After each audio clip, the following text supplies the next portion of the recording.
Tatlong paraan upang maging best friend ng inyong mga anak. First, be available to them, not only during those times na scheduled, pati na rin sa mga times na spontaneous and unscheduled. Katulad na lamang kapag sila ay biglang pumasok sa iyong kwarto at ikaw ay busy, you have to put down everything and try to answer whatever questions they have. At ugaliin din na makipagkwentuhan sa kanila na para bang magbarkada before bedtime.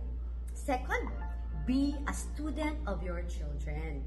Hindi porket ikaw ang magulang, ikaw na ang tama. Kailan ang huling pagkakataon na tinanong mo ang totoong opinyon ng iyong anak? Kilala mo ba ang personalidad niya? Alam mo ba ang mga strengths and weaknesses niya? Magugulat ka na napakarami niyang alam. And usually, ang opinyon ng mga kabataan ay pawang katotohanan at walang bahid ng kasamaan.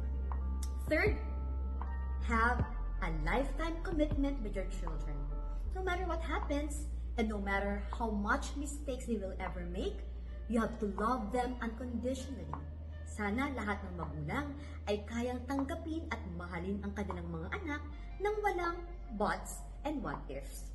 So remember, if you become the best friend of your children, it will be easier for you to bring out the best in them.